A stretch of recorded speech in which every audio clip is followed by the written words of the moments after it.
All right, folks, welcome back to the Steve Malzberg Show. And our next guest has made some news by leaving the Republican Party and becoming one of those unaffiliated voters, not registering with the party, but being a conservative, so he says. And we're joined by Jimmy LaSalvia. He is a founder of the conservative gay advocacy group GOProud. Hello, Jimmy. Hey, Steve. Thanks for having me. My pleasure. Thanks for coming on. Okay, so you say you left the Republican Party over tolerance of bigotry. Explain what you mean by that. Well, that's one of the reasons. I'll tell you, I left because I came to the conclusion that the Republican Party just doesn't represent my principles and values. I'm a limited government conservative, and they're big government people. And I don't tolerate bigotry in any form, and they do. And I just determined that they don't represent me, and I'm like most Americans, and I don't have a party now. 42% of Americans register as independents because neither party represents them. And in terms of the tolerance of bigotry, I had always held out hope that the party would become more inclusive of gay people, because that was what I did for a living. I worked to create an atmosphere where gay and lesbian conservatives could live and work openly and honestly as part of the conservative movement. And in fact, so that straight conservatives could openly support gay people, and in some cases come to the conclusion that we should have civil marriage for gay couples. And in that effort, I think I was successful. But what I wasn't successful at, and what appears to be a cultural problem that is more than I think any of us can change, and that is the inability of the leadership to stand up to bigotry, frankly.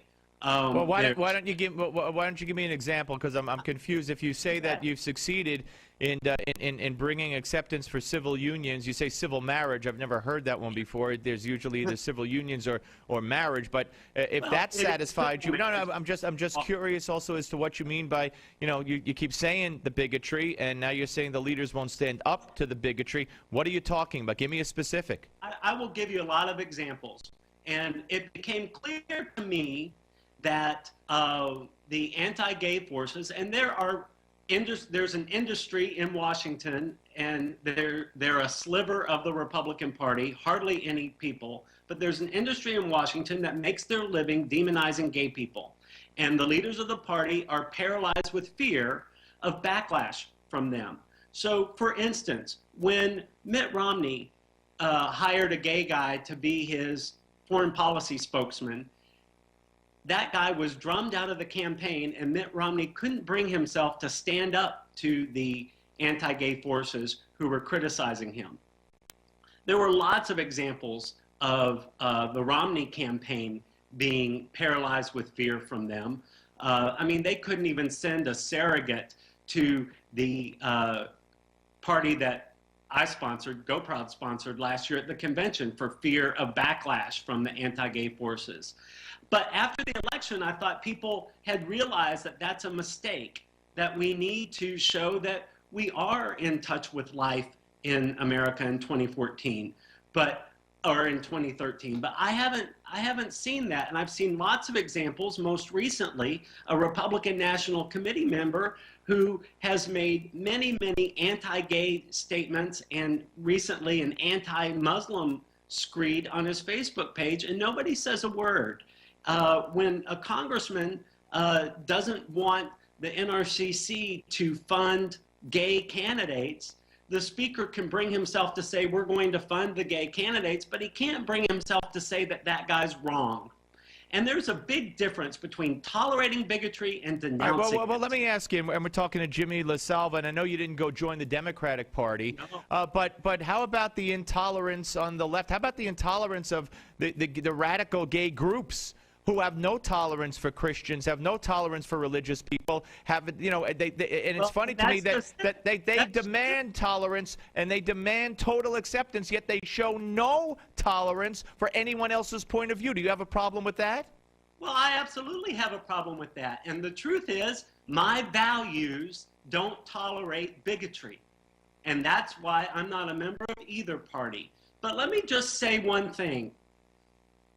I am not talking about people who do not support same-sex marriage. If I was a single-issue voter, I would have left a long time ago. But I've been a team player my entire career. What I'm talking about is the people who are so out of touch with life in America in 2014 that they demonize gay people and oppose homosexuality. They do. And that most Americans know that they're just wrong.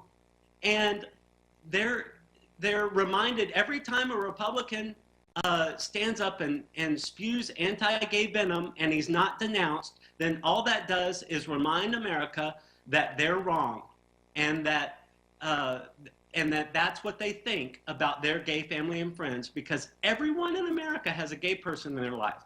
Everyone in America has people in their lives who aren't like them. You know, I happen to have a Muslim friend. I despise, and I think it's a horrible thing to blanket every Muslim with a terrorist label. Well, of course, and I don't know what that gentleman said, Jimmy, and but we could have a whole debate. Eric Holder today expected to go much further than he has in talking about how you can't use the FBI, can't use racial profiling at all when investigating terrorism, and that, of course, that's absurd. So you agree with that too? Yeah, but blanket statements are reprehensible. Hateful statements are reprehensible. But I'm glad. I just you need to get it out there, because you don't want. I don't think you want to do a disservice to the Republican Party and give the media, the liberal media, the ammunition. Wait. Let me just say. But no. To say, I'm glad you said that there's bigotry on both sides, because that's what the liberal media needs to hear. And then otherwise they're going to say, look how bigoted the Republicans are. He left, but you didn't join the Democrats, and you didn't join for a reason. And I'll tell you. There are 42% of Americans who don't feel represented by either party, and I know a lot of Republicans, because that's been my professional life for a long time, and I don't know a single Republican, whether the most hardcore right-winger or the most squishy moderate, who isn't embarrassed to call themselves a Republican right now. And for one reason or another, and the bottom line is the Republican Party has lost its way. And I've determined that it's so far gone that it isn't worth saving. We can't save it. Let's pull the plug on the patient. It's brain dead. And let's come together to make our country better, instead of trying to fix something that isn't fixable. Well, I agree. I have a lot of problems with the Republican leadership. I think they're missing opportunity after opportunity, while the left and the Democrats get away with things like not funding the National Institute of Health during the lockout, or the shutdown, I should say. Harry Reid said, "Why should I help a kid with cancer?" But our leadership isn't smart enough to when I say exploit, to make sure the American public heard about that. So that the left is gone wacky. I think the Republican Party, in my opinion, is worth saving. I don't think that this is the leadership that's going to save it, though. But listen, Jimmy, good conversation. I hope you'll come back often, sir. I'd love to. Thank you for having me. My pleasure. Jimmy LaSalvia here on the Steve Malzberg Show.